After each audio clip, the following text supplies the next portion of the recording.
Hello guys, this is day 10 of my daily routine. இன்னையிலேருந்து empty ஸ்டொமக்கில் tea குடிக்கக்கூடாதுன்னு முடிவு பண்ணி நானே ஹஸ்பண்டும் வெளில போய் ஜூஸ் குடித்தோம். டெய்லியும் வெளில போய் ஜூஸ் குடிக்க முடியாது இல்லையா? ஸோ வீட்டுக்கும் கொஞ்சம் ஃப்ரூட்ஸும் வாங்கிட்டோம். என் ஹஸ்பண்டுக்கு பிரேக்ஃபாஸ்ட்டுக்கு நட் ஸ்மூதி தான் போட்டு கொடுத்தேன். எனக்கு இட்லியும் பொடியும்.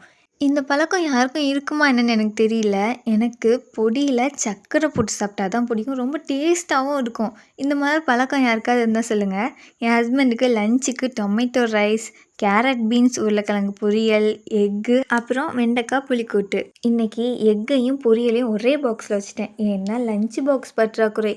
என் ஹஸ்பண்ட் லஞ்ச் பேக்கை ஆஃபீஸ்லேயே வச்சுட்டு வந்துட்டாராம்மா. அசால்ட்டாக சொல்கிறாரு.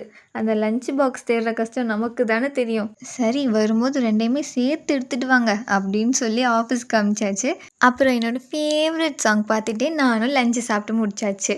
நாளைக்கு திருக்கார்த்திகைனால வீட்டில் கொஞ்சம் க்ளீனிங் ஒர்க் இருந்தது. அதனால் டக்குன்னு க்ளீனிங் ஒர்க்கை முடிச்சுட்டு சூடாக ஒரு காஃபியும் ஏபிசிடி அண்ட் ஷேப்ஸ் பிஸ்கெட். இதை பார்த்தே ரொம்ப வருஷம் ஆச்சு. அண்ட் இதை பார்த்ததுமே என்னோடய ஸ்கூல் டேஸ்லாம் கண்ணு முன்னாடிக்கு வந்துட்டு போச்சு. இன்றைக்கிட்டே கொஞ்சம் ஸ்வீட், அதிக ஓல்ட் மெமரிஸோடு முடிஞ்சது. உங்களுக்கு?